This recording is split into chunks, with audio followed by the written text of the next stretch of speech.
is my personal passion. And if nobody remembers anything but this particular slide, then our job is well done. 500,000 seniors a year will lapse their life insurance policies a year. They leave about $100 billion of benefits behind. Now, what does lapse mean? Lapse means that they stop making the premium payments and they just let the policy go. I call it throwing it in the trash. 500,000. And they don't know that there is another option. And you can see that only about 1,250 took advantage of a life insurance settlement recently. So that's a really big gap. So my personal passion is to make sure that the other 498,750 people know that before they lapse their life insurance policies, before they throw it in the trash, to please at least consider a life insurance settlement. And you can see the bottom statistic, that 90% of the seniors that were surveyed said had they known about a life insurance settlement, they would have at least considered it. And that's what this is about, just knowing that this option is here. So why would anyone want to think about selling their life insurance policy? And the short answer is because they no longer want, no longer need, or maybe they can't afford it any longer. So here are some of the most common reasons why, but obviously there's 500,000 different reasons, right? So let's talk about the common reasons. Maybe somebody sold a business and they don't need the key person policy anymore. Or I have a client who had rental properties. They sold those rental properties, had a life insurance policy to cover those rental properties, and they sold them, so they don't need them anymore. Maybe a business owner is retiring. Maybe someone bought a insurance policy for estate tax purposes, and thanks to the Tax Cut and Jobs Act of 2017, that life insurance policy is no longer needed to cover estate taxes. Why? Because the estate tax exemption doubled. So if their estate is underneath that exemption, they wouldn't need the life insurance policy anymore.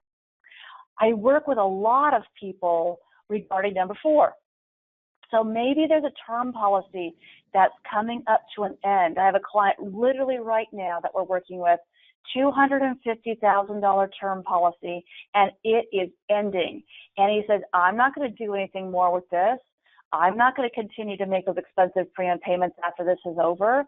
So why not sell it and see if I can get any money for it? It's found money for me. Or maybe they have what they call a conversion privilege. It is the ability for a term policy to be converted into a more permanent type of policy, like a universal life or a whole life. And maybe that term privilege, or excuse me, that conversion privilege is coming to an end. And the client's like, I just don't need this anymore. Maybe it's retirement and the policy no longer fits in the budget. Or maybe it's a function of, you know, the house is now paid off. We don't need this policy anymore. I see number 6 a lot. And what this means is when this policy was purchased in the 90s or even the early 2000s, it was projected, or what's called illustrated. These are typically universal life policies. It was illustrated to build cash in the policies at a certain level. And back then, those returns were 6 and 7 and 8%. We hadn't been in that environment for a long time, and the cash in these policies is only accumulating at maybe 1% a year. So what's happening is these policies are what we call blowing up, meaning that the cash is dwindling very fast because of the cost of insurance is higher, and at the same time, the cash isn't building as fast. So these policies are really dwindling down to nothing. I have a client right now in Utah, $500,000 universal life policy, 82 years old. Cash has dwindled. There's nothing left in it.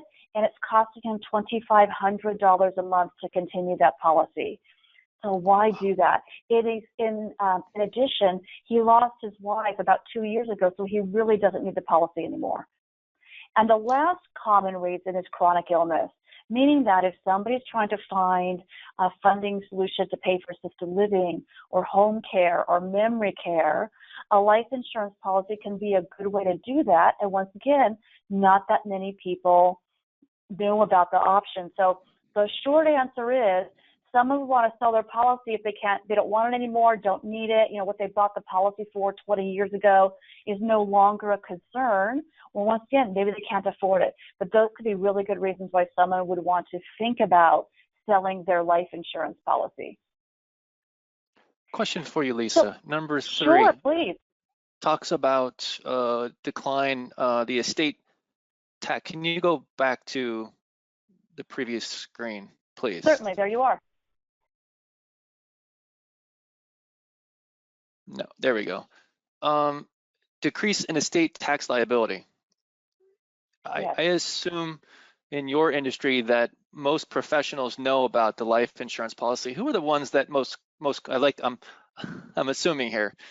Is it safe to say that there are certain professions, whether it's a CPA or a financial advisor, that are aware of the ability for somebody to sell their life insurance policy? That's a very good question, Jason. Many people are not aware, including professionals. So I will tell you that you're right. If someone's a financial advisor, typically they may know about it, or maybe they've heard about it, but they don't know a lot about it. And so, or they don't know about it at all or haven't heard about it.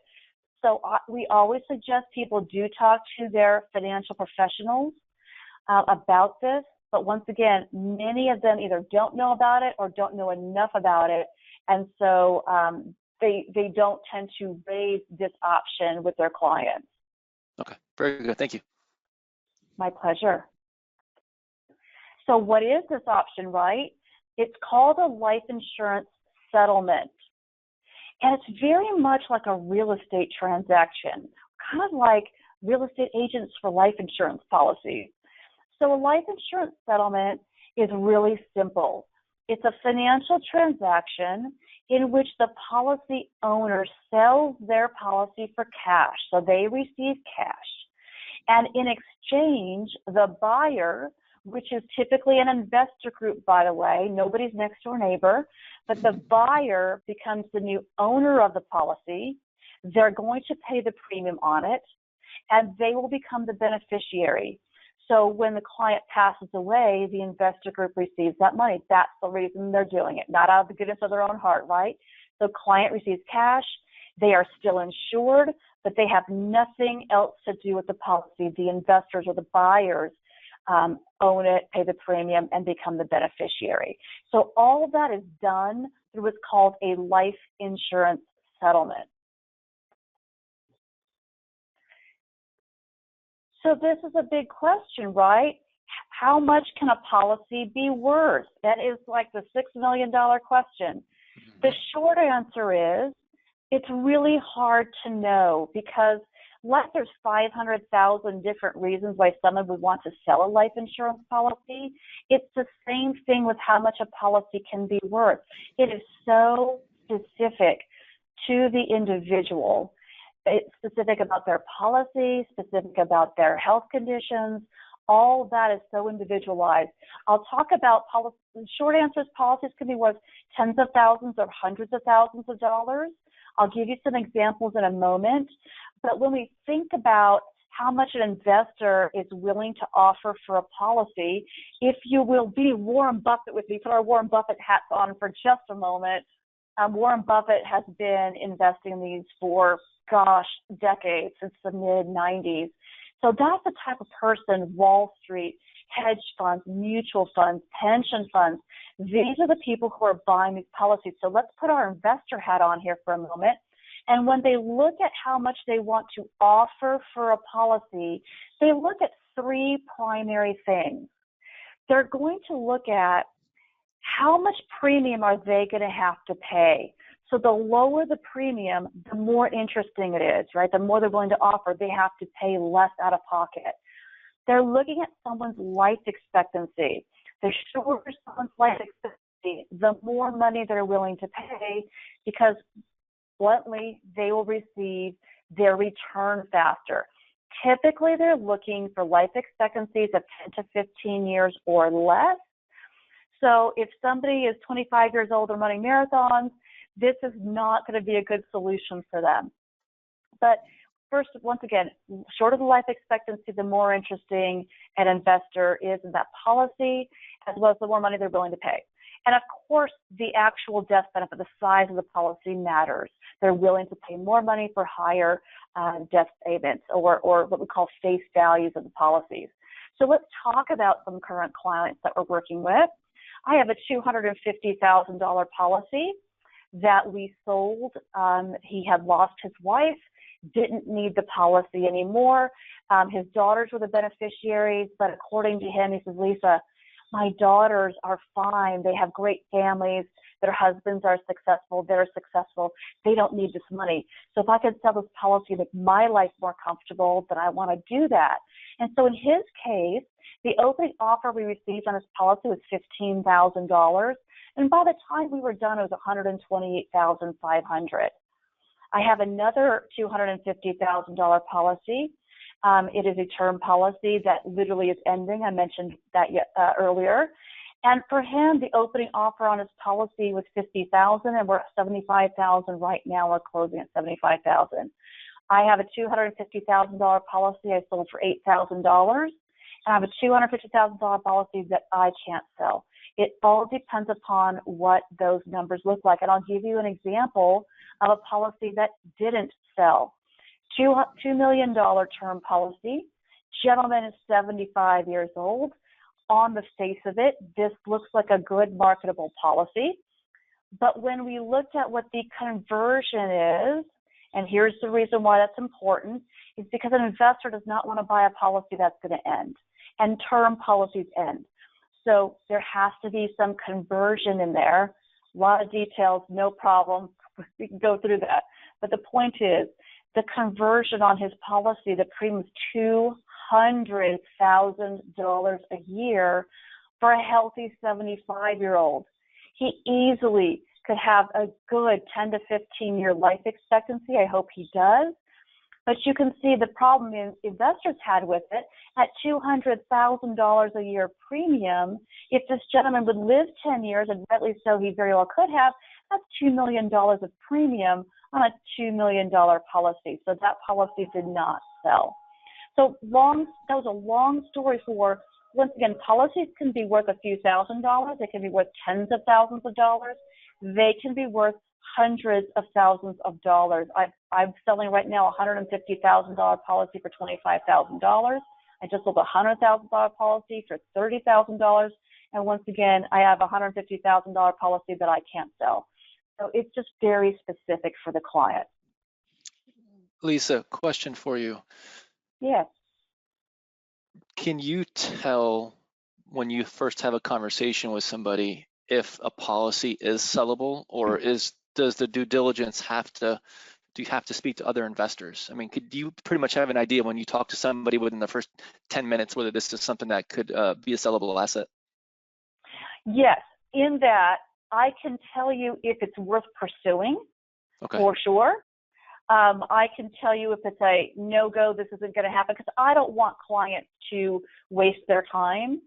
And I also will tell them if I think something is a borderline case, and I have several cases right now with the policies like, I don't know, clients are a little younger, premiums are a little bit more expensive, and I've told them up front, like, look, this is probably going to be a little tough, but I always want to try because we don't know. And in these particular cases I'm talking to people about, it's literally, Lisa, I am going to dump this policy. I am going to throw it in the trash. I'm going to get rid of it. So anything that we can get for them is going to be, once again, sound money, and they'll be thrilled. So happy to do the work, but setting the expectations properly that it's probably going to be a tough sell. What I don't do is promise how much we can get, because we just don't know. I do not want to mislead anybody or tell people what I think it can get, because literally just don't know. It doesn't matter what I think. It matters what the investors think, right? Just like your Right. house. Doesn't matter how much I think my house is worth. It matters what a buyer thinks my house is worth. So the short answer is I can tell a client and will tell a client if I think it's a good opportunity to market a policy or not. If it's worth the investment in the 15 minutes of time to fill out an application. Lisa, you had mentioned a couple of different people you're working with or clients you're working with where they started a number and the number's gone higher. So it's safe to say that what they offer you, that's not it, right? This is negotiable. They are negotiable. So that's our job. Our job is to get the most money for the client's policy that we can. We represent the client. So sometimes, Jason, the opening offer is the only offer, as that happens when the policy isn't worth a lot of money, obviously, and a lot of investors have said, no, we're just not interested in buying that. Sometimes that happens. But a lot of times we'll start at a starting point, and I always will tell the client where we are. Like, look, this is our opening offer. We're still working on it. But I like people to know where we are every step of the way. So your answer is correct, that most of the time where we start is not where we end. Sometimes it is, but not most of the time. And then, of course, in listening to you, I mean, when you talk real estate, people love bidding wars, right? So I guess I'm hearing as a broker and there's other investors, I'm just connecting the dots A to B here, that you could have multiple investors kind of bidding up a policy, correct? That's indeed the case, and that is our job. So even when they bid up the policy, we'll go back to the people who were outbid and say, okay, we're at this level now. Do you want to up your bid? So I will tell you the one I was telling you about where the opening offer was 15 and we stopped at 128.5. We had several different investor groups bidding on that one, and many of them bid multiple times, which is what you want. That's fantastic for the client. Wow. Wow. Okay. So here's the key to this, right? How can the proceeds from a life insurance settlement be used? Short answer, any way you want. Your life insurance policy is an asset that you own. Once again, like a house, right? So when you sell a house, you can use the proceeds any way you want. Once again, this could be a great way to fund long-term care needs. Somebody needs home care, assisted living. I have a client right now, $150,000 term policy, and she has MS.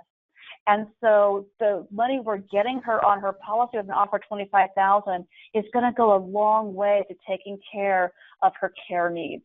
And so she's absolutely thrilled. The beneficiary was her ex-husband. She didn't need the policy anyway, so it worked out well.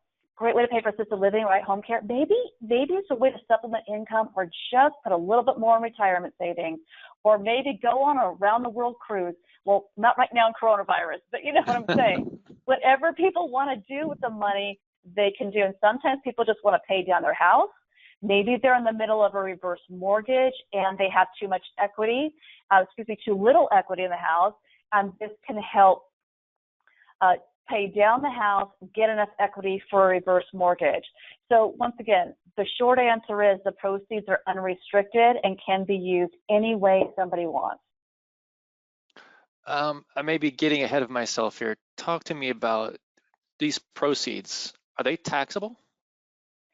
Good question. Once again, short answer is possibly.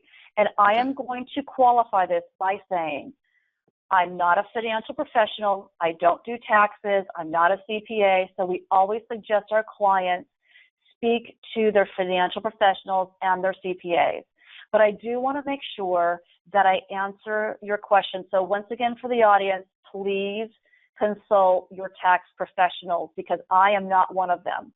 But the premiums that are paid into a policy are a basis. So once again, thank you to the Tax Cut and Jobs Act of 2017 that really helped the taxation on life insurance settlements. So premiums paid in are a basis. What that means is if your settlement is underneath the premium, less than the premium that you paid into your policy for the life of your policy, then you should not be taxed on that. And I have articles that I can send people to support that. So for instance, I have a client with $1 million policy. We sold it for $70,000, and he put in exactly $70,000 into that policy, so he didn't have to pay any taxes. Now, if it's over the premium that you've paid into the policy, there could be capital gains taxes on that. So once again, please consult your tax professional. Very good. So people say to me, Lisa, I have never heard of this. Is this legal? Right? That's a good question. And would it surprise anybody to know it's been legal since 1911? We have a Supreme Court decision here in this country called Grigsby versus Russell, and I love the background on it, but because I'm an insurance geek, but not the time or the place here, besides the fact I may bore people. But the point is that Justice Oliver Wendell Holmes, in his statement of decision on Grigsby versus Russell, said that your life insurance policy is an asset, and you can transfer that asset to whoever you want, anytime you want. So Jason, I can transfer my life insurance policy to you right now by signing a change of ownership form. Just don't tell my husband. I was about to say, I need to go talk to somebody about this, but that's it for another day. Yeah, for another day. But point is that you can transfer your life insurance policy to whoever you want. And that's really what we are doing in a life insurance settlement. So nothing really happens until the 80s, and we have an AIDS epidemic. And at the time when people had AIDS, they had a very short life expectancy, right? So they were selling their life insurance policies back then in something called viaticals. And what that did was that gave them cash. Maybe they want to take a last, trip, or they wanted to try experimental treatments. Whatever they wanted to do, that's what they did. So this is when it really started. But as medical technology allowed us to live longer, that's when the life insurance settlements industry, as we know and love today, really started to come into fruition. And you can see mid-90s, we had the Life Insurance Settlements Association that's formed. Lisa, I love it. And then today, fast forward, right, we are a highly regulated industry by departments of insurance across the country. So not only do I have to have special licensing, but the investors, what we call the providers, right, the people who provide the money, they have to have special registrations with the state as well. And I think that's really important for people to know. Not only is it legal, it is highly regulated. Lisa, I'd like to chime in about the regulated. So I'm just going back to the real estate example you used. When I think of real estate agents, they need to be licensed in a state or a jurisdiction. Talk to me about the licensing for life insurance settlement brokers like yourself. Yeah, licensing is through the Department of Insurance. So every Department of Insurance across the country has their own special licensing requirements. So, for instance, I have been a life insurance licensed agent for 30 years. Here in California, it is an add-on onto my license. Other states, it's a separate license. It just depends. But you have to be licensed to do what we do. And I think that's very important. Let me clarify that. When you say have to be licensed, so you're in California, you get somebody in Rhode Island that calls you. Do you have to be licensed in Rhode Island as well? Yes, okay. I do, and am. So I am licensed across the country to take care of clients. So when someone calls me from Rhode Island, yep, I have to be licensed in Rhode Island. Got it. Got a few more questions, but go ahead, sure. Please. No, please go ahead. I'll get the questions at the end. Okay, so we're almost to the end. So I really want to make sure that people know that there's a lot of consumer protections in this market and a lot of transparency. And here's what I mean by that.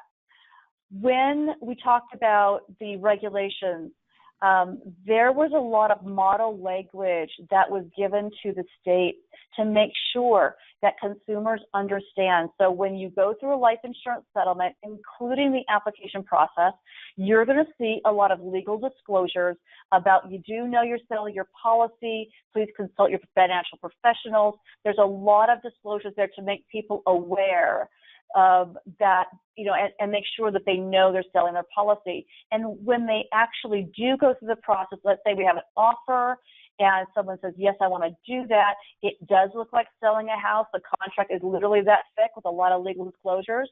But here's the transparency part. Even beneficiaries need to sign off. We don't want any surprises that maybe a beneficiary thinks there's a life insurance policy when someone passes, and it turns out that person sold that policy 2 years prior, right?